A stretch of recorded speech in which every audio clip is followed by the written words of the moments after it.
Kia Harris-Carr, breast cancer survivor and founder of Beautiful Faces Foundation. Beautiful Faces Foundation was birthed during my own breast cancer treatment as an outreach and a way of connecting and finding assistance for other people that were in the exact same position as me. I birthed the foundation to primarily support breast cancer survivors and those going through treatment, but we service any cancer patient throughout the United States. As a breast cancer survivor myself at the time undergoing treatment, I had many conversations with many people in waiting rooms, in treatment areas, with practitioners, with family members. And sadly, a lot of people are in positions where they're faced with, do I pay my electric bill or do I pay for my chemotherapy medication? Those are the things that needed connection. Those are the things that needed, here's the problem, here's the solution. And that's how we built the programs and the services in the foundation. I am a clinical director and liaison to other practitioners in their offices. Having a background in healthcare for over 20 years by the time I was diagnosed with my own diagnosis significantly impacted how I requested my care. It significantly impacted the types of practitioners that I had and the conversations that I had with them. It was a more in-depth conversation. The interesting thing that I think a lot of people would be surprised to know is that when you're a patient, you still forget, what am I supposed to ask? You still go home and you wonder, did I ask that question? Do I need to put a question into my patient portal? Do I need to talk to this doctor again and write down what I want to ask? Do I need to take my family members? The experience that I had, I would probably say most impacted my surgical experience. How I wanted my body to be treated when I no longer had control over what was happening to me, when I couldn't see, when I couldn't hear. Those were the conversations that began to matter the most throughout my treatment. What motivated me to be host and moderator to the MQ Breast Cancer Summit is simply caring about people. At Beautiful Faces Foundation, everything that we do starts with the phrase, I care. And I can simply say that you can teach people a ton of things. You can learn about your body, you can learn about your health, but caring is just a genuine practice. Either you have it or you don't.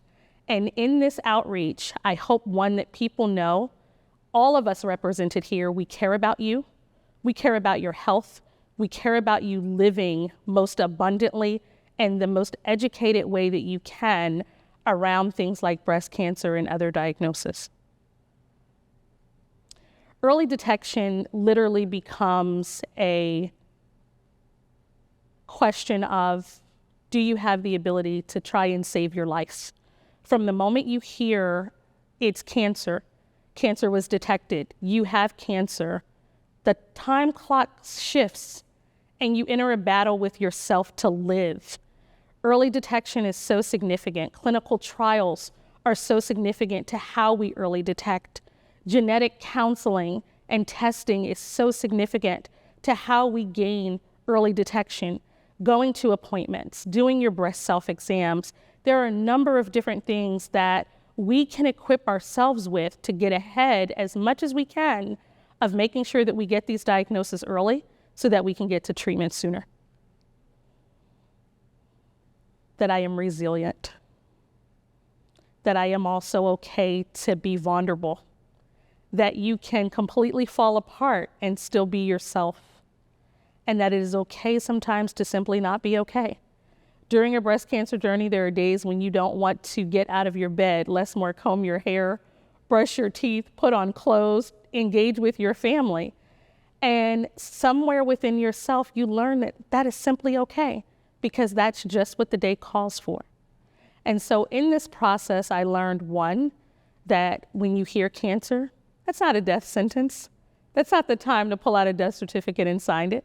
That we can thrive, we can strive, we can educate ourselves, we can make it through these diagnoses to end up in spaces just like this.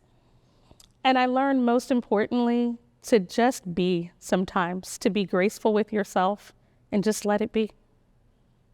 What do we need right now? So much of breast cancer advocacy is focused on research that we don't get to see behind the scenes. And I don't always necessarily think that enough is directed to right now. When your hair is falling out right now, you might need a wig or you might need some additional assistance. When you are post-surgery, you might need help with your undergarments. What do we need right now is a conversation that I absolutely hope to bring to the table during this event so that we can not only hear the real questions, but that we can get people to the real resources.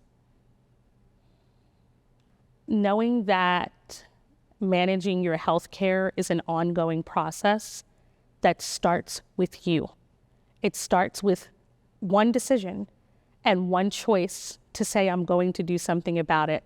And so wherever an attendee finds themselves seated in this event, there is something for you to gain and something for you to take away about how you will future approach things like early detection and things like, what do you do next?